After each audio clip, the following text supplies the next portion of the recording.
It's threats upon threats from these leftists. And to see Republican senators buy into it, I guess it's no surprise.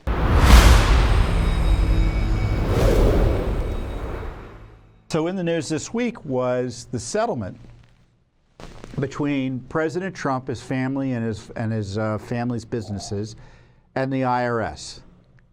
That resulted in a compensation fund funded initially with $1.776 billion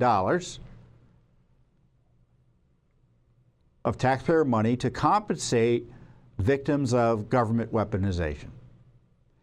So you can imagine the left is furious about it, and I don't mean the left in a partisan sense. I mean the left in a bipartisan sense. Anti-Trump Democrats, anti-Trump Republicans, and the usual, Trump haters in the media. What happened is a left-wing contractor for the IRS stole Trump's IRS forms and the IRS forms of countless other Americans and leaked them to the media, including the New York Times, who then mischaracterized them in a way to make Trump look like a bad guy. Outrageous violation of the law. Relatively speaking, they gave him a slap on the wrist, the courts, and I think in the Biden administration, the guy who stole the records, and Trump filed a civil rights lawsuit. And he settled it. And rather than take billions in damages that I think he was owed, he gave up the billions and settled the case and said, this is what you need to do. You need to have a compensation arrangement for other victims. I'm not going to get the money. Victims of the weaponization of government under Biden, et cetera, are going to be eligible to apply and get the money. And the way it's going to work is there's something called the Judgment Fund in the Justice Department that is used to pay judgments and to settle cases before they go to trial in terms of claims against the federal government, various agencies and such. And that's not a terribly transparent system, because if it settles before trial, you may not get the information. It's not public. But this compensation arrangement that he's set up is going to be much more transparent, because according to the founding document or documents, they are going to disclose who gets the money and how much. I think that's their goal. And it's going to be run and is by 5 people appointed by the Attorney General, fireable by President Trump. Now, of course, everyone's screaming that this is outrageous. The January 6 people who were abused, they should be abused again by being denied access to any vehicle to compensate them for the misconduct and abuse targeting them. They don't want President Trump or his allies to be able to at least be made partially whole for the damages they suffered as a result of the lawfare run by the Biden gang, the deep state, Obama, et cetera. Now, the rules haven't been put out there, but supposedly a bunch of Republican senators who don't give a rat's tail about what the deep state did to countless Americans are furious about it and want to restrict it, if not destroy it. And they're so furious, they left town for a week-plus long vacation for Memorial Day. Do you get a week vacation for Memorial Day? Do you get a 10-day vacation for Memorial Day? I doubt you do, right? But the Senate and Congress does. And they didn't want to, they were planning to have some bill to fully fund DHS finally, because they're still not getting the money they're supposed to. There's still this shutdown debate. And rather than just do that as they were planning to do, they left town because they were so angry that President Trump gave up the opportunity to get billions of dollars through litigation and settlement, and instead directed the government to start compensating victims of weaponization in a more transparent way than otherwise they would be able to, any American would be able to see under the current way of taking care of people who've made credible allegations of being victimized.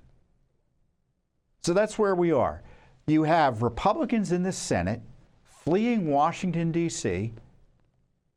because they're mad that Trump is trying to help citizens, most of whom would be supportive generally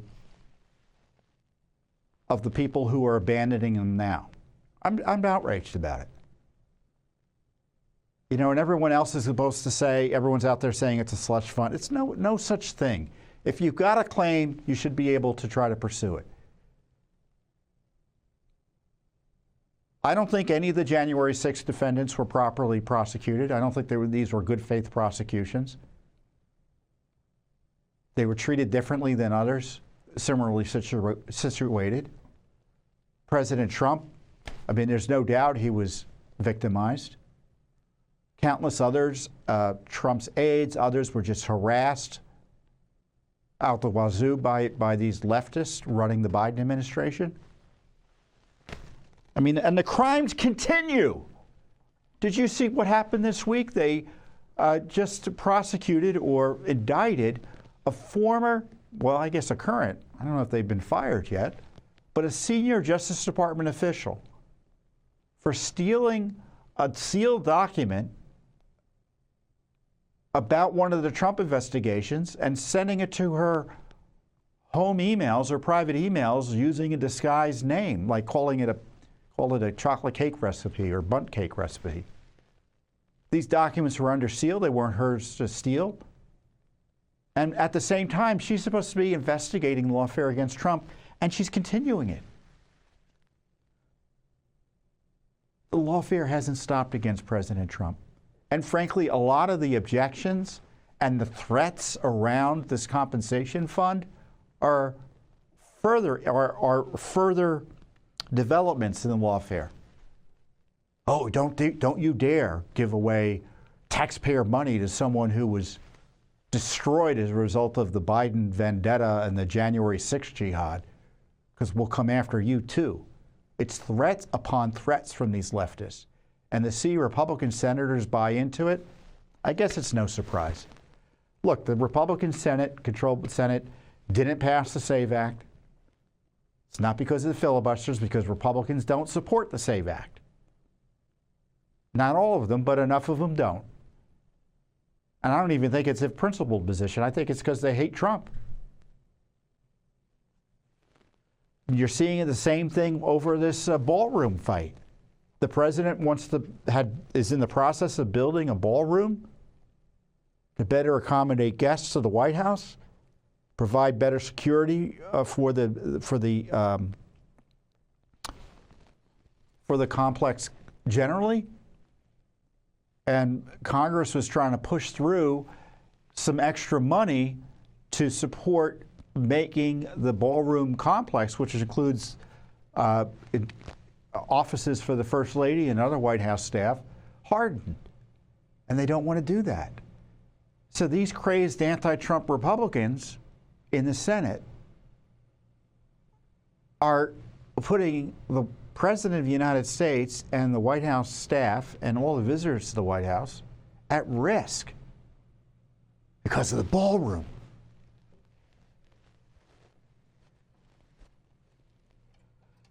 I mean, I know there are a bunch of people who think, well, Tom Fitton, all he does is he hates Democrats. That's ridiculous. I don't, A, hate anyone. I don't like ideologies. But this is an example of politicians who are nominally conservative acting in reprehensible ways, and I'm calling them out. So call your senators. Ask them what they think about denying funds to people abused by the Biden regime, trying to make them whole. Ask them what they think about denying necessary security protections to President Trump. Ask them what they think about using their anger over President Trump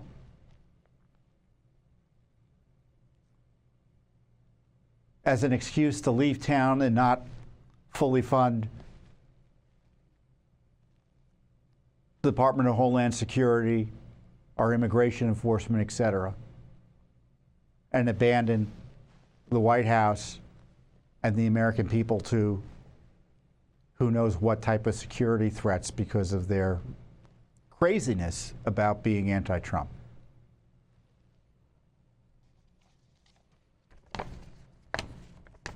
So again, on this compensation fund, Trump gave up billions to make sure that Americans got a little bit of money who were victimized by the Biden regime, the Obama regime, and the deep state. And the left is furious, and Republicans are angry at him for it. Incredible. Thanks for watching. Don't forget to hit that subscribe button and like our video down below.